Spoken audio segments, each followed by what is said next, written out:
C'est les deux qui veulent gérer le pays avec Patrick Talon. Patrick Talon, en fait, ils veulent juste relever un défi.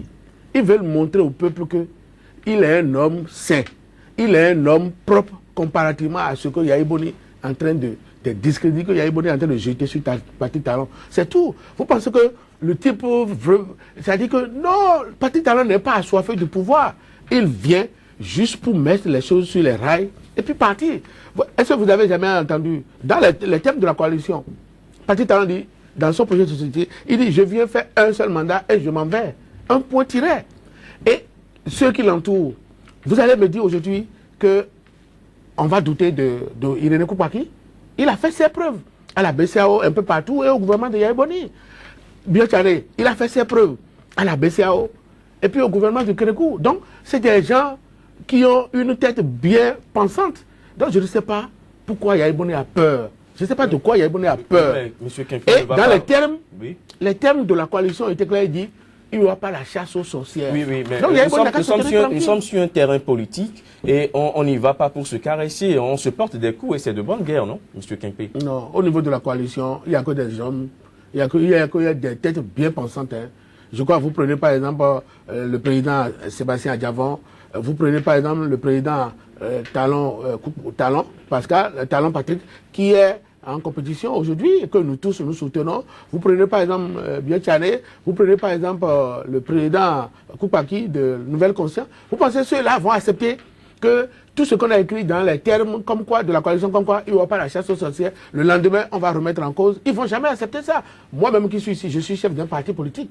C'est mon parti qui a accompagné Aboulaye Biotcharé. Donc je suis au cœur de la coalition de la rupture. Vous pensez que demain, qu'on vienne subitement pour dire le président Patrick Talon, une fois élu, président de la République, va venir pour dire non, je remets tout en cause, non, il y aura la chasse aux sorcières. Nous n'allons pas accepter ça. On a déjà vu ça dans ce pays. Non, les thèmes sont clairs. Yaya Boni n'a qu'à se tenir tranquille. Personne ne touchera à ses cheveux. Il n'a qu'à aller, moi je le conseille dès maintenant là, il n'a qu'à aller dormir chez lui tranquillement et le 6 avril, commencer par boire son champagne, ou je ne sais pas quelle boisson il prend. Il n'a qu'à siffler. Il n'a qu'à savourer sa vie et le 6 avril, il viendra passer le service à celui qui va gagner. Vous pensez que c'est parce que l'homme a peur de l'après-pouvoir, d'une certaine chasse aux sorcières, parce qu'il se retrouve peut-être face aujourd'hui à quelqu'un qui pourrait être son successeur, quelqu'un qui aujourd'hui est considéré comme son ennemi juré. C'est cela qu'il a peur aujourd'hui, c'est pourquoi il est tout le temps sur le terrain, M. Kempé. Non, je crois que Yaya Boni, Talon n'est pas l'ennemi juré de Yaya Boni. C'est ce qui se dessine, c'est ce que les gens font croire. C'est ce que les gens font croire, M. Kempé. Non, c'est Yaya Boni qui a mis ça dans sa tête. Talon est l'ami de Yaya Boni et Talon continue de dire qu'il est toujours l'ami de Yaya Boni. Talon est c'est un candidat des candidats. Talon ne vient pas pour une vengeance. Talon vient pour mettre les choses sur les rails avec les technocrates qui l'entourent. Moi-même, je suis un cadre béninois. Nous allons l'entourer, bien l'entourer et déblayer le terrain. Vous savez, le Bénin aujourd'hui est comme un terrain qui a poussé assez de mauvaises herbes. Nous allons l'entourer pour enlever les mauvaises herbes avec les racines, tout et tout. Et puis bon, 5 ans après, celui qui viendra pourra continuer le reste. C'est tout. Yaya Boni n'a qu'à se tenir tranquille, rien ne lui arrivera. Mais vous pensez, dans notre pays ici, vous n'avez jamais entendu que vous touchez à Pierre et Pierre n'a pas dit à son cousin est déjà avec toi, pourquoi tu vas le toucher, ainsi de suite. Yaya Boni n'a qu'à se tenir tranquille. Au lieu de faire d'insulter Talon, au lieu d'insulter ses anciens ministres, moi je trouve que ce n'est pas digne d'un président de la République. Non, ce n'est pas bien. Ce n'est pas bien pour la démocratie, pour la bonne marche de la démocratie béninoise. Moi je conseillerais, si Yaya Boni est en train de me suivre cet instant, je lui conseillerais de commencer par dormir. Si c'est 8 heures de sommeil, il n'a qu'à prendre peut-être 16 heures, 18 heures de sommeil et bien dormir. Rester chez lui, au lieu de courir de droite à gauche. Écoute, le peuple peut décider quelque chose et lui, Yaya Boni, il va faire le contraire. Il ne peut pas. Il ne peut pas. Vous avez vu tout l'arsenal qu'ils ont déployé. J'étais passé plusieurs fois sur vos chaînes ici. Ils ont dit PRD, PRD, FCBE, RB. C'est une grande alliance. PRD, FCB, KO plus KO égale KO. Et je vous ai démontré ici par A plus B qu'aucun à la lue vont les choses, qu'aucun candidat ne fera le KO. Ils ont pu faire le KO. Bon, maintenant, Le chaos n'est pas arrivé. Oui. Aujourd'hui, nous en sommes à l'étape d'un second tour. Oui. Vous êtes au cœur de la coalition de rupture avec votre candidat Abdoulaye Biotchane. Mais Oui. aujourd'hui, cette rupture, vous savez bien comment le chef de l'État le perçoit. Il a parlé, cette rupture qui tourne le dos à l'éthique, cette rupture qui tourne le dos à l'excellence, cette rupture qui tourne le dos à la morale, cette rupture qui fait la prime à ceux qui nous ont ruinés. Aujourd'hui, on constate effectivement que du côté de la coalition de rupture, il y a beaucoup qui ont fait avec le chef de l'État aujourd'hui. On décrit ces 10 ans de gestion, mais les gens qui l'ont aidé à faire ces 10 ans de règne sont du côté de la rupture. Beaucoup d'entre eux, M. Kenkpe, est-ce qu'on peut parler aujourd'hui d'une certaine rupture? Oui, bien sûr, on peut parler de la rupture. Si ce sont les mêmes hommes qui...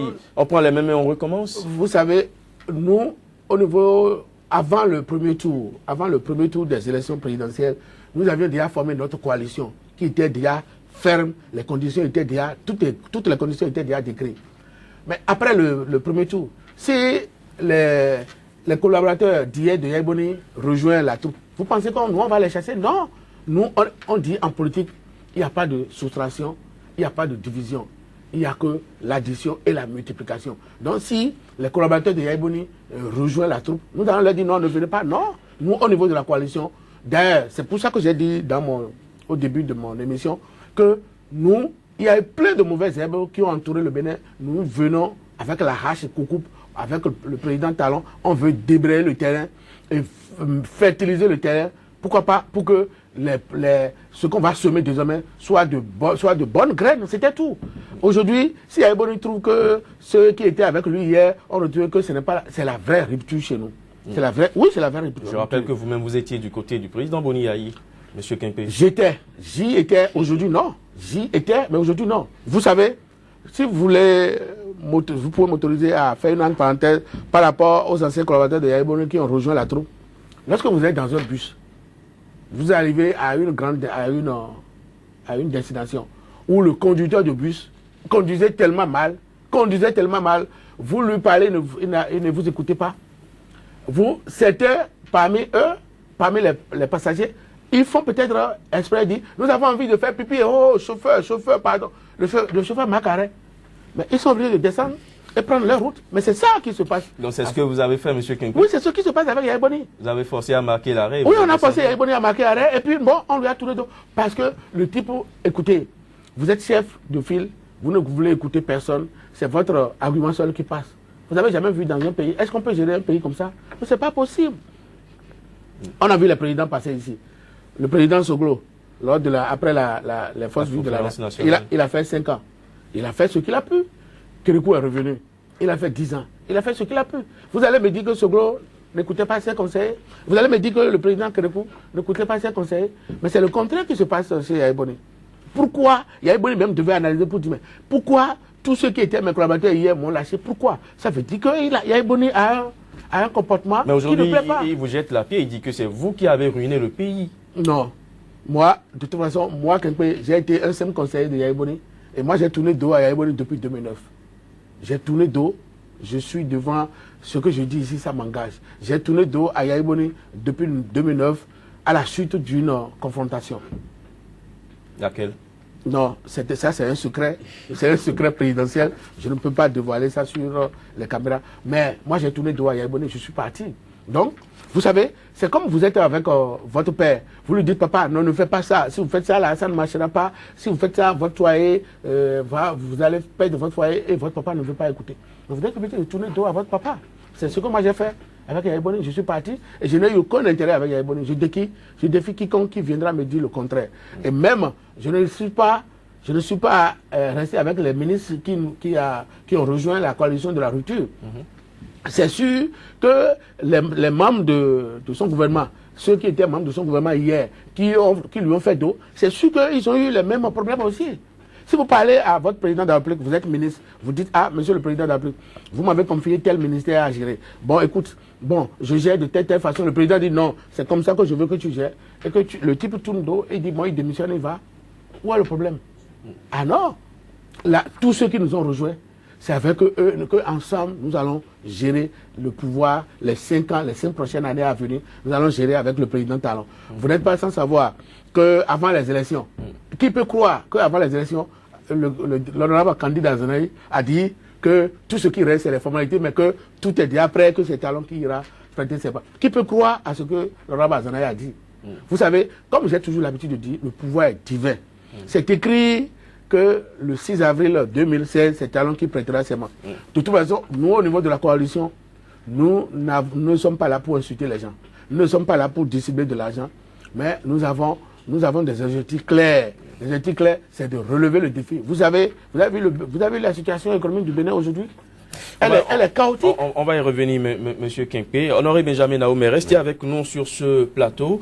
Le président Boni Yayi, permanent sur le terrain, bat campagne pour son candidat Lionel Zinsou.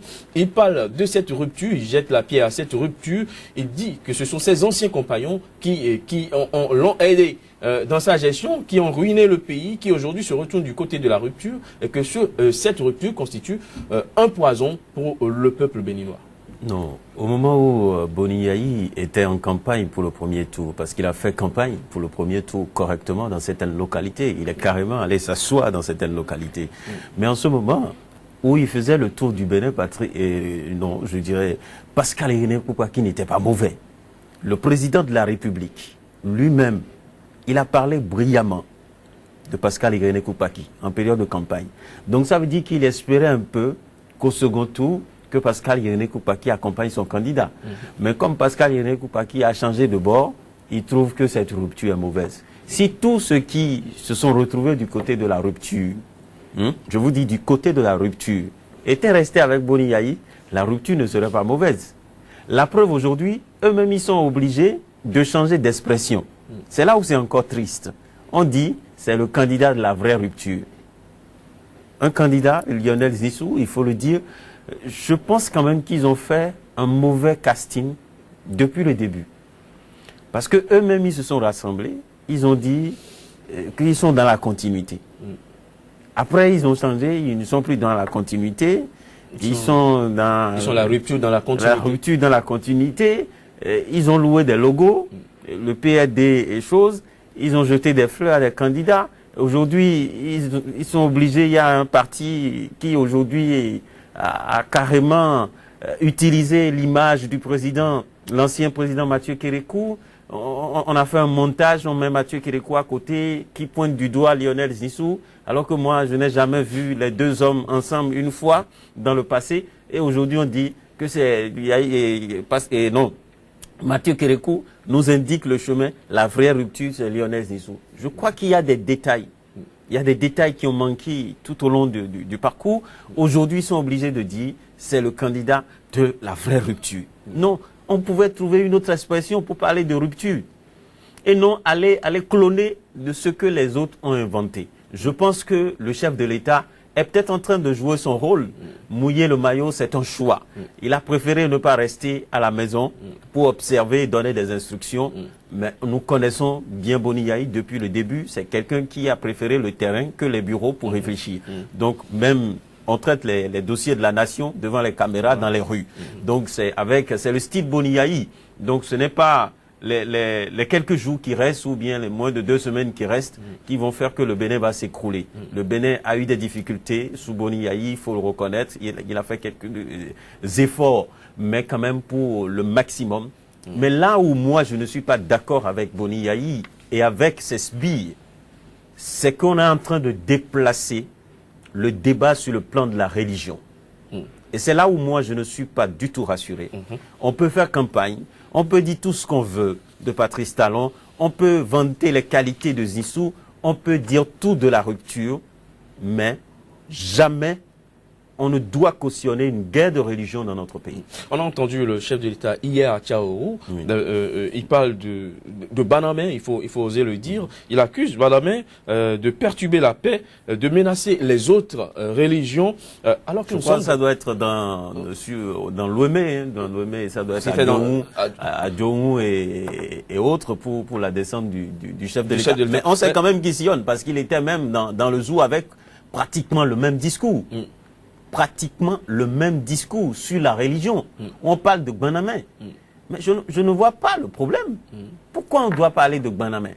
Non, mais là où c'est encore plus grave, vous savez, ils ont même confectionné des prospectus où on met le candidat Patrice Talon, on met Gbanamé à côté, on dit que si Gbanamé vient, et non, si Patrice Talon gagne le pouvoir, c'est Gbanamé qui va dominer toutes les religions.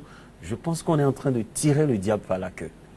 Et je crois qu'il y a encore, s'il y a encore dans ce pays, j'insiste beaucoup là-dessus, hein, s'il y a encore des voix autorisées dans ce pays, ils n'ont qu'à appeler le président de la République pour dire ce discours n'est pas bon.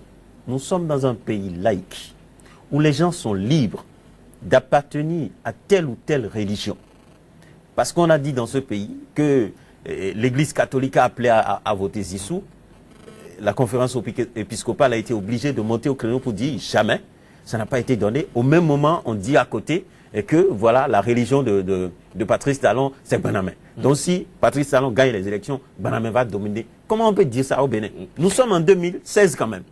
Nous sommes en 2016 où les Béninois sont suffisamment éclairés. Moi, je ne voudrais pas qu'on suscite une guerre de religion dans notre pays. C'est à ce niveau que moi j'ai des problèmes. Et je pense que tous les acteurs qui sont sur le terrain aujourd'hui doivent tenir un discours correct et sensibiliser les populations pour dire n'écoutez pas ce discours. C'est un discours dangereux parce que quand ça commence dans une société, ça n'a pas de fin. Aujourd'hui, on voit l'exemple de la Centrafrique. Mais il faut voir la déchirure totale. Et aujourd'hui, les gens sont en train de travailler pour recoller les morceaux. Et c'est sur des générations qu'on arrive à guérir ce mal. Et je pense qu'on ne doit pas nous embarquer sur la guerre, sur un chemin qui mène vers la guerre des religions. Qu'on cesse en même temps avec ce discours. Et j'invite surtout les responsables, surtout au niveau de l'ARAC, qui laissent la chaîne de télévision nationale, qui diffusent les propos du président de la République, qui pour moi, la seule connotation, c'est que ça va nous pousser à une guerre des religions. Et ce n'est pas bien dans une société comme au Bénin. Nous sommes un pays laïque, il y a des musulmans, il y a des chrétiens, il y a des animistes, et nous travaillons tous en harmonie. Il y a des musulmans qui viennent manger chez moi, de la même manière, je vais manger chez des musulmans et autres. Donc nous sommes dans une société où on s'accepte. Il y a l'unité nationale.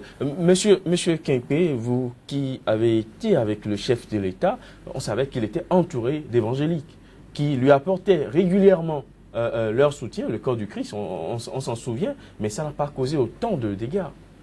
Non, mais je crois que personne n'arrive à comprendre ce que le président Yahya Boni, permettez-moi, ce que le président Yahya Boni est en train de raconter. Parce que là, il a fallu juste que Gbanamé apporte son soutien à Patrice Talon, comme les évangéliques lui apportaient à lui un soutien indéfectible. Mais hier, quand les évangéliques étaient derrière lui, où c'est eux qui primaient tout, c'est les décisions qui passaient chez Yahya Boni.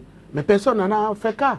Mais pourquoi aujourd'hui Yahya Boni veut faire... Je crois que Yahya Boni, comme j'ai l'habitude de dire, Yahya Boni continue toujours de violer l'article 64 du code électoral. Parce que moi, je veux dire que c'est une incitation à la violence. Mais ça ne marchera pas. Vous savez pourquoi je dis que ça ne marchera pas? Non. Le peuple, nous prions beaucoup. On n'a que 3 ou 4 jours qui restent. Le peuple prie. Tout le peuple prie. Je sais que, ce que je sais, à mon humble avis, je sais que le président Irénée Koupaki, il est un chrétien ferme, il est catholique, il va toujours à la messe, il va prendre sa communion. Je sais que Abdoulaye Biachane, il est musulman. Il va prier dans les mosquées. Je sais que le président Patrice Talon est chrétien. Il va prendre ça comme... Mais je ne vois pas pourquoi Yahya Boni, c'est une incitation à la violence et ça ne marchera pas. Parce que nulle part, moi je n'ai vu nulle part que le président qui est en compétition Talon, que nous tous nous soutenons, la coalition de la rupture soutient. Je ne vois nulle part où Patrice Talon est allé signer un engagement avec... l'église de Gbanamé. Ils ont scalé ça. Non, et ça ouvre un autre pan de notre débat.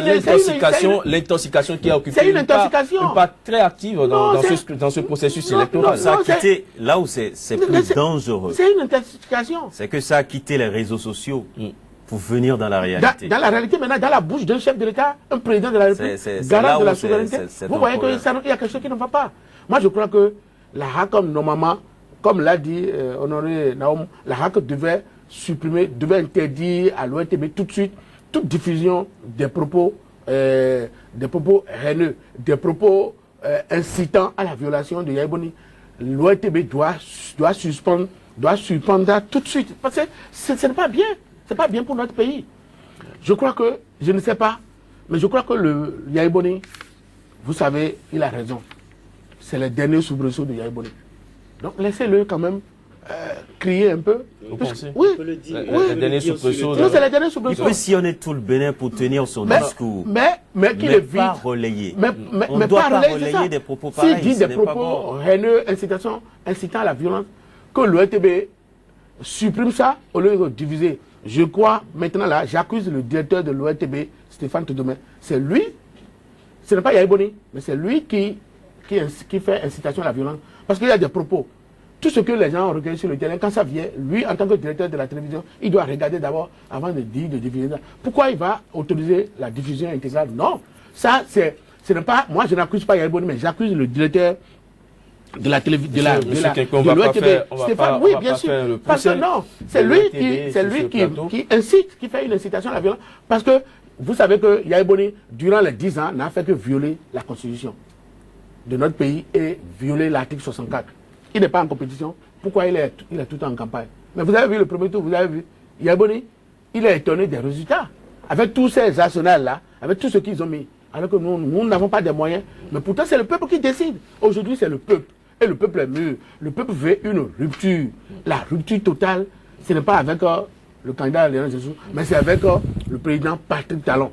Et c'est clair. Vous allez voir le 20 prochain, vous allez voir, le peuple a décidé de finir avec Yaya Boni. Parce que donner un mandat à Léon Zessou, c'est donner le troisième mandat à Yaya Boni. Je continue toujours de le répéter, c'est donner le troisième mandat. Vous avez vu les 10 ans? C'est le peuple qui décide. C'est le peuple qui décide. Le peuple peut décider de confier les 5 ans à venir à Lionel Zissou. Oui. C'est le peuple qui décide que chacun fasse campagne comme cela se doit.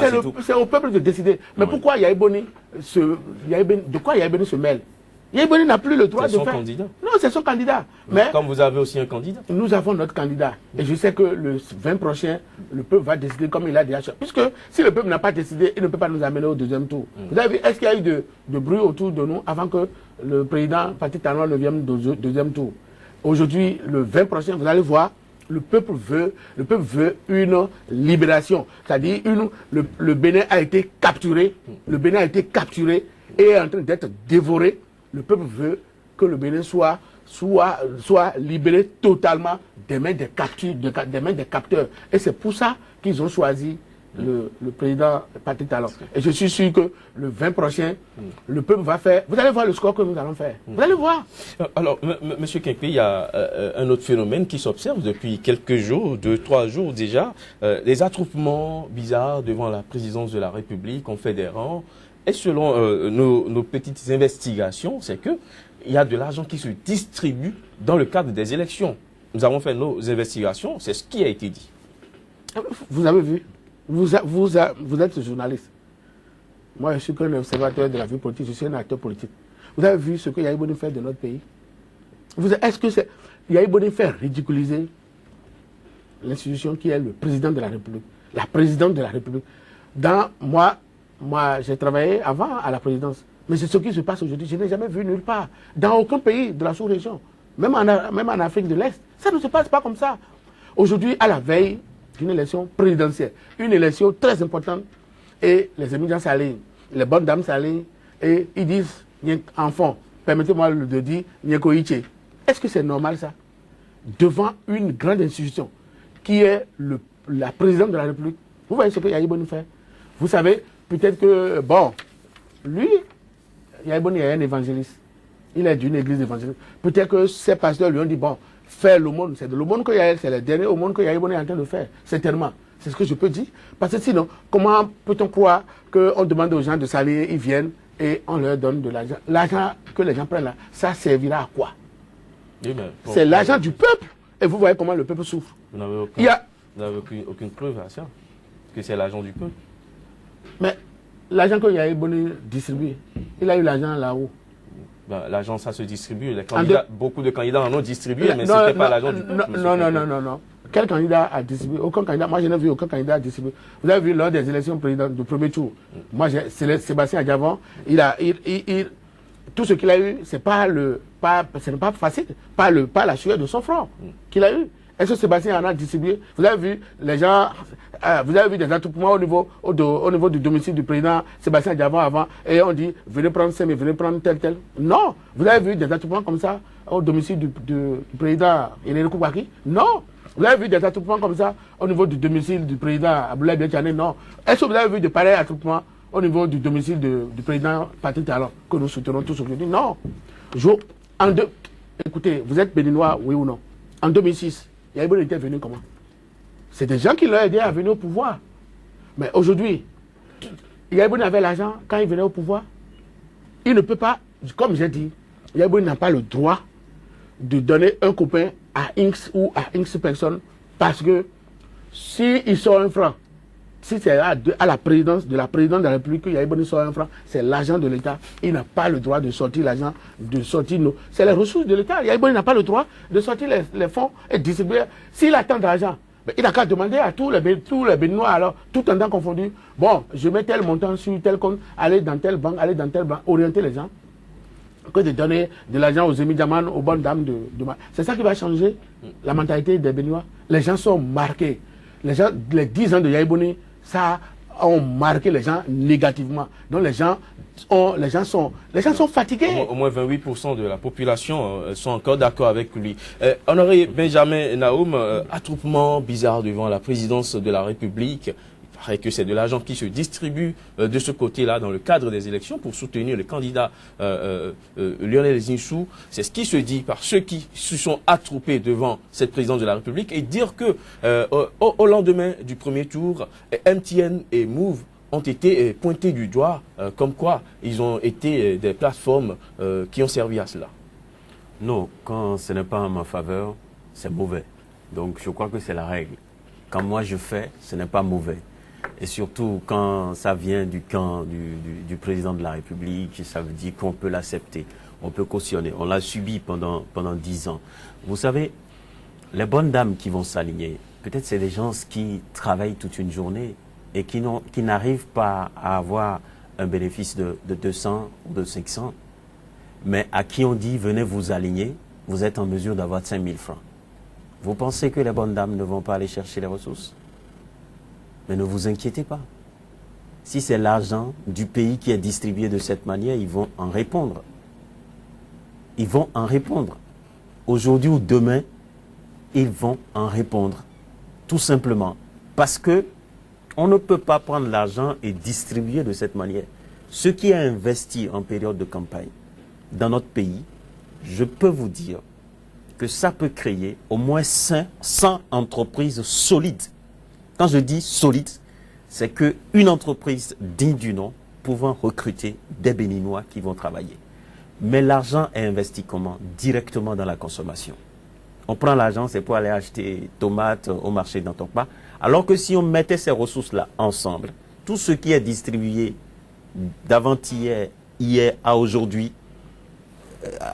dans les fils que nous observons au niveau du palais de la Marina, je peux vous dire, ça peut créer une entreprise solide pour employer et donner de l'emploi à ceux qui viennent pour faire les rangs et prendre de l'argent. C'est bien dommage pour notre société. Je pense quand même que si cet argent récupéré devrait servir à choisir quelqu'un, donc si l'achat de conscience passe par là et que véritablement les gens ont pris les ressources et vont voter pour un candidat, alors ça veut dire qu'on baisse les bras dans le pays et on dit bon voilà, donc c'est le peuple béninois qui a décidé. Donc on suit le mouvement. Parce qu'il c'est comme s'il n'y a plus de combat à faire dans notre société. Ça ne doit pas être le cas. Mais j'ai vu des dames quand même qui sont sorties, qui ont commencé par chanter. Aujourd'hui même, les vidéos sont sur les réseaux sociaux, où les bonnes dames qui chantent pour dire, bon, c'est tel candidat qui est au Zoloué, qui est à la mode, qui donne l'argent, mais c'est tel candidat qui est dans notre cœur. Je n'ai pas besoin de répéter la chanson ici en fond, mais c'est ce que nous entendons dans l'opinion publique aujourd'hui. Donc, tout ça, je pense que on n'est pas en train d'humilier Honoré Naoum, hein? Non, pas du tout. Et je suis sûr qu'on n'est pas en train d'humilier la République. Alors, et l'image de la première institution du pays, la présidence de la République qui se transforme c'est celui qui à un guichet. Mais c'est celui qui incarne, c'est celui qui incarne d'abord l'image qui est humilié. Non pas moi, pas vous, pas la présidence, mais ce sont les hommes. Ce sont les hommes Le Bénin a un problème d'hommes. Le Bénin n'a pas un problème d'institution. Le Bénin n'a pas un problème au niveau des citoyens. C'est ceux qui sont choisis pour nous gouverner, qui sont dans l'énormité. Il faut le dire. Parce que nous sommes aujourd'hui dans un système qui ne nous permet pas du tout de voir clair. Et j'ai déjà dit ailleurs que le président de la République, de Dr Boni-Yaye, m'empêche de voir clair sur le ring. Parce que sur le ring aujourd'hui, nous avons Patrice Talon et nous avons Lionel Zissou. Et Lionel Zissou nous a montré toutes les capacités. 9 mois seulement passés au Bénin, et il dit je peux être candidat de la mouvance présidentielle et je peux gagner les élections. Et il a les arguments, il est prêt pour le job électoral. Pourquoi on ne laisse pas travailler? Donc, le président de la République m'empêche de voir clair sur le tapis et empêche les Béninois. Et donc, c'est lui qui a un problème, ce n'est pas moi. Donc, quand on dit qu'on est en train d'humilier la République parce qu'on fait... Non, non, non, pas du tout. C'est ceux qui distribuent l'argent, ceux qui invitent les femmes à s'aligner, qui sont en train d'organiser l'humiliation autour d'eux. Mais la République va rester solide. Et nous devrions tous défendre ce pays, parce qu'un pays se défend, un pays se protège. Et ce que nous avons aujourd'hui ne nous permet pas. Et j'invite Lionel Zissou à laisser de côté cette machine et d'offrir l'espoir aux Béninois. Et c'est en cela qu'on va le croire. Je crois que lui-même, il doit être en train de tirer les conclusions par rapport à ceux qui l'ont amené à se retrouver aujourd'hui dans une... Et je crois qu'il a encore 2 jours pour sortir véritablement de ce système. C'est carrément pas bon pour quelqu'un, pour un candidat. Vous imaginez un seul instant qu'on puisse dire, à cause de Lionel Zissou, on fait les rangs au palais. Ce n'est pas bon pour lui. Monsieur Kempe, oui. On revient vers vous. Vous avez quelque chose à dire avant qu'on ne mette fin à cette émission? Oui. En fait, ce que j'ai à dire, vous savez, comme votre chaîne est sur satellite, nous sommes devant le monde entier. Je voudrais demander à tous les compatriotes béninois, où qu'ils se trouvent, du nord au sud, de l'est ou à l'ouest, de se tenir tranquille. Et que le 20 prochain, de sortir très tôt, déjà à 7 heures, de sortir très tôt, et d'aller massivement faire le choix. Le choix, le meilleur choix, c'est Patrice Talon. S'ils veulent vraiment... Le meilleur choix connu par le peuple. S'ils veulent vraiment un vrai décollage du Bénin, s'ils veulent vraiment que des emplois soient leur emploi, la jeunesse surtout, parce que je sais que c'est eux qui vont voter massivement. Si la jeunesse qui me regarde aujourd'hui veut vraiment de l'emploi, dans quelques jours, dans quelques semaines, ils n'ont qu'à sortir massivement pour aller choisir le candidat Patrice Talon. C'est le meilleur. C'est le meilleur candidat. C'est le meilleur... Au premier tour, ce n'était pas le meilleur. Au premier tour, c'était Abdoulaye Biachane. Au premier tour, c'était Abdoulaye Biachane. Mais nous avons fait une coalition. Vous savez, aujourd'hui, c'est pas pour rien. Vous savez, celui qui a décidé, hein, le cerveau penchant, qui a décidé de créer une coalition de rupture, je lui tire chapeau ici devant vous. Je connais, je ne veux pas citer, je ne veux pas... Non, dites-nous, c'est non, ça, le cerveau penchant, celui il a bien réfléchi. Parce qu'il a dit, vous savez, lorsque vous êtes en face d'un animal terrorisé, vous êtes un chasseur, avant d'abattre l'animal, vous devez vous préparer en conséquence. Si vous passez le premier coup et que ça ne marche pas, vous devez savoir comment il faut faire pour passer le deuxième tour pour pouvoir l'abattre. Et c'était ça, c'est le cerveau penchant qui a dit, ah, comme on est en face, Yaye Boni étant un homme un peu dangereux sur le plan politique. Oui, il est dangereux sur le plan politique. Yaye Boni est prêt à mettre même son lit, à mettre son lit au peuple. Il est prêt à donner son lit au peuple pour dire coucher dessus, votez pour moi. Mais c'est ça l'homme. Donc, vous avez vu celui qui a créé la coalition, celui qui a pensé à la coalition de la rupture. Non, il a du cerveau. Et je lui dis, je demande ici à Dieu de lui prêter longue vie. Mais donnez-nous le nom. Non, merci, monsieur Gilbert Kempe. Merci d'être passé sur le plateau de 100% Bénin. Benjamin Honoré Naoum, merci une fois encore d'être resté jusqu'à la fin. Mesdames, messieurs, ce sera tout pour aujourd'hui. Ravi d'avoir été en votre compagnie et très bonne suite des programmes sur Sika.